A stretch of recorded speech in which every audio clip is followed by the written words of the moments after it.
Hello, I bring you news from your Board of Directors and Chief Commander. To say the last 12 months have not been challenging would be a gross misunderstatement.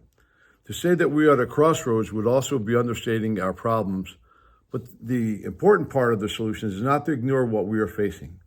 It is also just as important to realize our situation did not start yesterday, last year, or even the last 10 years, especially our membership numbers. In many ways, this has been addressed with many different programs, the Power of One, Grip and Grin, just to name a few, in an effort to increase our new members and the retention of existing ones. Membership solutions can be found across the board from the smallest to the largest squadrons, the districts, and also the national organization. The national organization can create our brand, a marketing program to create our brand and to increase our brand, which should bring more interest in the America's Boating Club United States Power Squadrons. And this, in theory, should bring prospective members to the squadrons.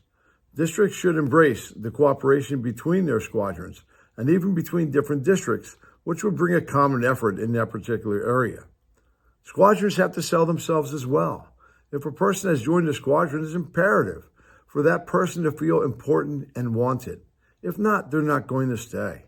A new member needs to be welcomed in the Power Squadron community, and if that happens, the likelihood they're going to stay. There are some outside influences that are beyond the control of any of the three levels of organization.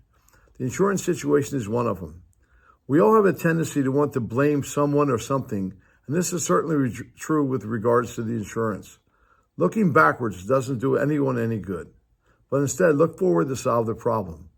Obviously, our insurance industry has undergone major changes in the past years with major hurricanes, wildfires, floods, etc.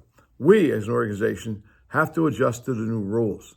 A tremendous job was accomplished by our treasurer, Shirley Hale, and our law officer, Ruth Whitstone, to obtain a policy which doesn't do what we thought the old one did, but it does cover the basics.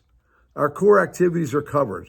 However, you must register your class location with the carrier prior to teaching. In order to have coverage for everything, all three levels need to help. We're going to need all three oars in the water to keep us moving and to be able to accomplish what we are doing. Even though some events haven't been important and traditional to individual squadrons, they may now have an additional cost or at the very least an additional risk.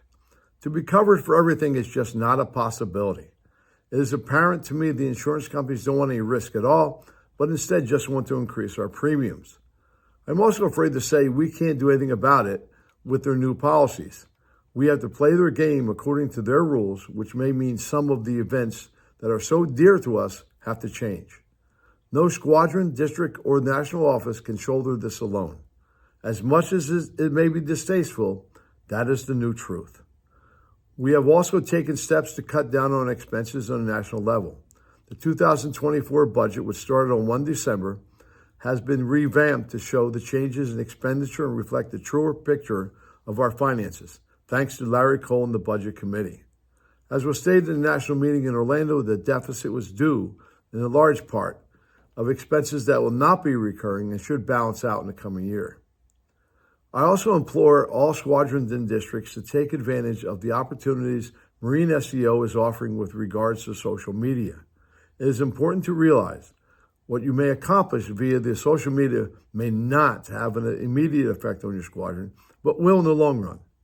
We already have statistics to indicate growth in squadrons that have allowed them to assist with their social media pages, and they've grown.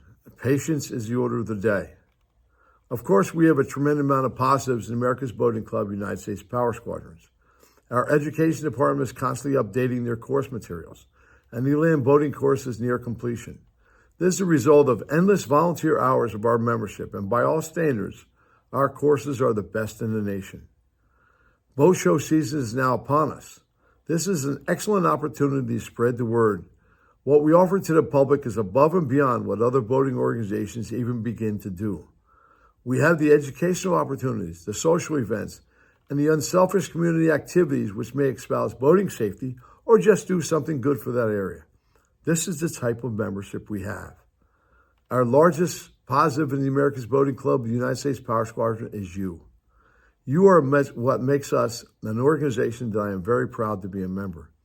If you look to your right and look to your left, You're going to view members who are not afraid to give of themselves for little or no recognition.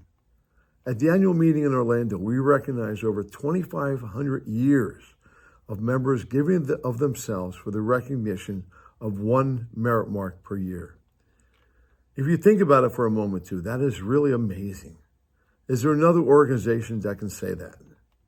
We are a fantastic organization with a 110-year tradition of unselfish time, of educating voters, creating excellent social experiences, and making friendships that last a lifetime. Our core is very active in our goals, but we do need to expand and let new people know what a fine organization this is. This takes everybody to pitch in for us to grow. Thank you very much for your attention. I wish you a very successful conference. Remember, you are America's Boating Club, United States Power Squadron. Thank you.